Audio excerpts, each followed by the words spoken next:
Thanks very much. Hi, everybody. Could you just all smile while I take a quick selfie?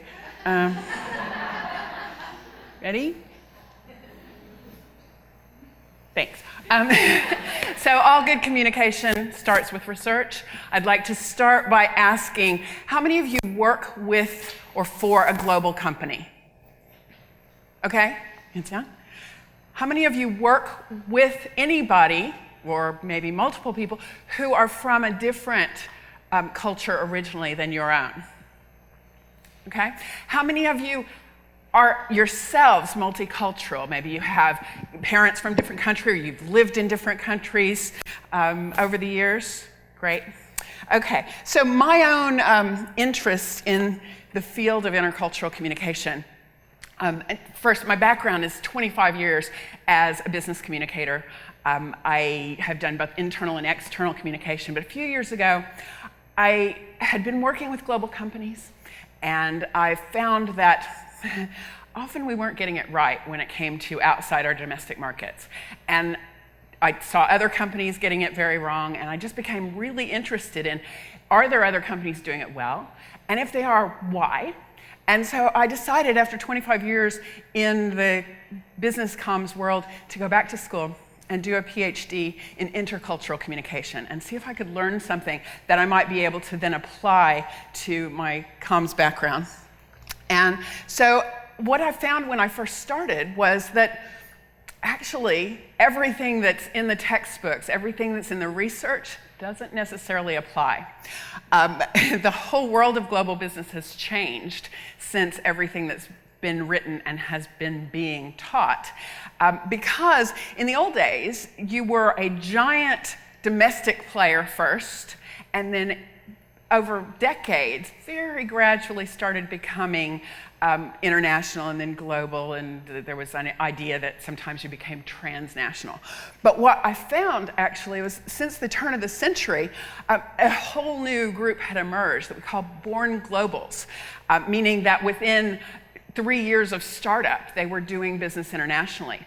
And everything that we knew from the research was based on that old model and not necessarily meeting the needs of these companies because they were much smaller when they started going global, which meant a much higher proportion of their resources were going into that, much greater risk. And it also meant that the skills, those intercultural competencies, were needed much higher in the organization than in the old model where, one manager was in charge of international and he was the only person, and it was usually a he, who had to have any competency. So I continued to read, and I was looking, and I thought, because of my experience in the companies that I worked with and working with CEOs, I thought, well, actually, I think that some of this is rolling downhill. The ethnocentricity comes down from the top and it pervades the organization. And I thought there must be research out there with CEOs. I read and read and read and read and read and read, and I couldn't find anything. Couldn't believe it. But what I also found in my research as I began delving into this is actually the born globals aren't the only ones that weren't being served, because there's another category since the turn of the century that I call global millennials. And it's because they were already big, they were already quite well established, but they didn't start going global until the turn of the century. And their needs as well are different and seem to be more aligned to the born globals. So again, I started looking for what do they need, and do the old models, does the research that's out there serve them? And so that kind of led me to look at, so what are the issues at the top of the organization? Is it important? Is culture getting in the way of their success and certainly of their communication? And what I found is that definitely there is this growing awareness that culture is important, and especially if you're doing business at a global level, that companies need this kind of competency, but they don't really know how to measure it. So they use as a proxy the idea of international experience. So they hire people who have international experience thinking, well, they'll be good at that. Sadly, the research does tell us not necessarily. So we do know that companies that have that kind of competency at the top are more successful, do have better bottom line results. So that brings me to my own research was then looking at what are the intercultural competencies needed at the top of the organization. And what I'm presenting is based on that research that I did for my PhD, but I think it actually applies to anyone who is in a truly global role that's working with multiple cultures, where your knowledge has to be much broader than it might have to be if you were a manager working in a call center in the Philippines, where you need deep cultural knowledge of one culture. So if you're in a global role, if you're in a comms role, I believe that these competencies apply. And so I'll take you through them and through a little bit of the research, and I won't get too kind of research geeky, hopefully. So what I found is 5 key competencies are important. And the first one I think is the most important. It's the least focused on, I think, in intercultural training that I've seen, and it's cultural self-awareness. And my definition is that it's an awareness of your own biases, and this keeps you from getting blindsided, but it's also being aware of how you and your culture may be viewed by other cultures. The opposite of this is kind of cultural arrogance, going in and saying our way is the right way, and I had seen that so many times. So this is really key competency. The second one is one, I've changed the wording, so the name of this is my own. I call it cultural sensory perception. It is similar, for those who have studied intercultural communication, it's similar to what you see in the literature called cultural sensitivity, or intercultural sensitivity, but I hate that phrase because it has been misidentified to mean something more like political correctness or don't be rude to the natives. And in fact, you're gonna make mistakes. What I'm talking about is the ability to sense when culture's in play. And that requires not only listening to the words that are being said, but being able to read body language, which may be very different from what you're used to reading in your own culture. It's reading between the lines of email to see when things are going wrong, and being able to say, this is cultural, so I need to go off and understand this better before I respond. So this one I think is really key. The first 2 go together and enable the rest of the competencies. If I were going to focus on any aspect of developing in communicators, these would be the 2 that I would work on the most.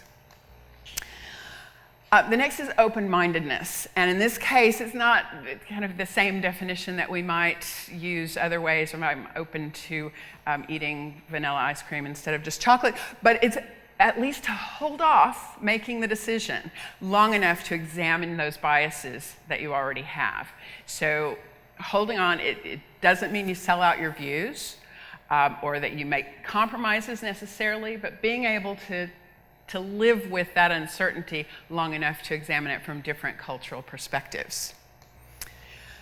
Global perspective, in the case of a global company, this is about starting to see the organization as global instead of we're British and then global, or we're American or Japanese or whatever. So you can see this in organizations when it's not there, because you look at their entire strategic level team and they're all from the home country. So I can usually do that diagnosis just by looking at the website. But beginning to really see it, and this is where the born global companies seem to have an advantage, and why now the very large companies of the last century are perhaps going to have trouble competing with them, because these younger born global companies tend to be truly global in their management team as well. And the final one we need is adaptability. And this is a bit different from the adaptation talked about in previous research, because again, it's not about adapting yourself to one culture. So a lot of the research that's out there looks at students who are studying abroad, and it's their ability to adapt to that new home culture. This is actually much more about on-the-fly flexibility, being able to adapt your strategy, whether that's a communication strategy or a business strategy, as needed to fit the circumstances. And this I found when I'm talking to the CEOs was something that they could get their head around, because they come to things often with that sense of cultural arrogance. But if you position it as, this is going to help you succeed, so you can be right or you can succeed, then they could see the need to adapt to the circumstances. This is probably the most important intercultural competency, but the problem with focusing just on that is that if you don't have the others, you don't even know you need to adapt. So if you don't have the cultural sensory perception, if you don't have the cultural self-awareness, you'll never get to the adapting stage. And I'll show you why this starts to really become important. As I was going through my data, so my research included interviewing CEOs of global companies, and transcribed hours and hours of interviews, and read it and read it and read it so many times. And on about the fourth reading of the pilot study, I noticed a pattern. You get really excited as a researcher when you see a pattern. And I'd seen it in just one CEO's stories, where he's talking about that I did this and it went on for a year, and then finally I broke through. And I thought, if there's one pattern, there might be others. And so I went back and started looking. So what I found is what I call the response to failure framework. And it starts with a strategy, and that might be a business strategy, but it might just as easily be a conversational strategy or a greeting. So I know that in my culture, when I meet someone, I shake hands. So I will try shaking hands. And that might succeed, or it might fail, as with anything in life, right? And if it succeeds, I'm much more likely to keep repeating until it doesn't. Then I'm back to failure. What I found, the patterns in all of the CEOs that I interviewed, was that if they had one or more of the intercultural competencies, they were able to adapt and get to a success pattern, which then they could repeat. So now they had more patterns that they could use. So it was building competencies.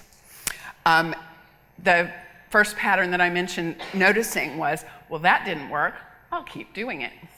Try again and be in this failure loop. I liken this to the English-speaking tourist who goes to a foreign country, and when they can't be understood, they just talk louder. I had worked in companies that did this, that were in really long-lasting failure loops, often with hiring. So they'd hire the wrong type of people, or they would hire the right people but not change their own behavior, and so every 2 years they were firing and starting new, thinking, this time, this guy will do it. And they didn't get that they were making it impossible for that guy to win. So the CEO that I talked about first spotting, it was here. He said, I'd been leading a global team in Europe. They were, it was a global consultancy. All of my team members were really culturally savvy. Then I got transferred to Hong Kong, first time with an all-Asian team. And he kept coming in and saying, okay, here's what I think we should do. What do you think? And they'd go, yeah. And he'd launch the campaign, and it would fail miserably. And they'd go, yeah, we knew. And he said, I did this for a year, every time. And they'd say, yeah. And he said, finally got it. And he didn't learn from that. He actually characterized himself as kind of a bulldozer. But he finally did figure out that he couldn't present the same way because they couldn't possibly culturally tell him, no, that wasn't going to work. The next pattern I saw was, well, that didn't work. I'll abandon it and try something new. These people actually thought that they were doing the adapt one, but what I found was if you looked at their stories, they weren't gaining any new learning or insights. So it didn't become a repeatable pattern. They were going back to square one. Maybe it would work, maybe it didn't, but they didn't know why. And then the last one, which is the worst possible, is, well, that didn't work. We'll never go back to Italy again, or India. The best example that I had with this was a CEO of a research company who said because of the competition in their industry, they decided that they needed to outsource part of their work to India, take advantage of the cost savings, but also the rolling time clock. So they spent a lot of money and a lot of time finding the right partner, training them in their methods, and then couldn't actually make it work, couldn't manage across those cultural divides. I said, so what did you do? Because this was a major strategy. And she said, we decided not to outsource. I thought, it was at least going to be try something else new. No, we have abandoned that strategy completely. That's the worst possible pattern because it's sunk costs. You're walking away with nothing. At least in the failure loop, eventually sometimes learning takes place and they could move on from there. So if you go back to the competencies, what I actually found in the data is you could pinpoint certain competencies or the lack thereof for different patterns. So the lack of cultural self-awareness and cultural sensory perception was directly tied to the failure loop. If you didn't know that culture was in play, you were much more likely to keep doing that same thing. And so we can use this to diagnose the issues, whether it's individually or the entire organization, and actually coach for specific intercultural competencies that might help the organization or the individual become more successful. So the final part of my research looked at, so if you don't have the competencies, how do you develop them? Or in this case, if they did develop them, how did they? Was it through training? Well, actually, none of the CEOs in my study had ever gone through intercultural competency or any kind of intercultural communication training at all. So every time I found in the data, or in the interviews, if they indicated they'd learned something, I poked at it. How? Why? What changed? And often they had never thought about that. But what we got to was a number of things. The top one was the living or working abroad, but with a great big asterisk that is, but avoiding the expat bubble. So if your organization needs interculturally competent people and you're putting them when they go for international assignments into a nice, safe expat bubble to make it more comfortable, stop it, burst the bubble, because they won't get that learning. And the reason is because it's the informal relationships, it's informal mentoring and coaching. Also, formal coaching can help as well. But for most of them, learning happened when someone, often just a colleague or a friend, held up a mirror to their faces and said, this is how we see you. And suddenly cultural self-awareness kicks in. So really important part of it. And you can encourage those kind of relationships if you're working in a diverse organization in one country, same thing. You can get your executives, your team members interacting more with people not like themselves. So, or if you need to do it for yourself, same thing. Make friends, go out to dinner with, play on sports teams with people who are not like you, because that's when you develop these. Foreign travel helped as well, but again, outside the bubble. And working in culturally diverse teams, also really useful. So even though we know that sometimes the diversity itself can be counterproductive in the teams and take a lot of time for them to get going. Actually, if your organization needs that competency, you need to just fight through that to help them gain that experience. So I'll end with just saying, if it's important to your organization to be interculturally competent, then I would recommend starting with yourself. Assess your own capabilities across these 5 and go from there and develop plans that you can help your organization or individuals within your organization become more interculturally competent. Okay? Anybody wants to see the full geeky report, I have provided the link to my thesis, and it is not terribly academic in style because I was a business writer first, so I would say it is pretty accessible, and my contact information as well. I love talking about my research. Thanks.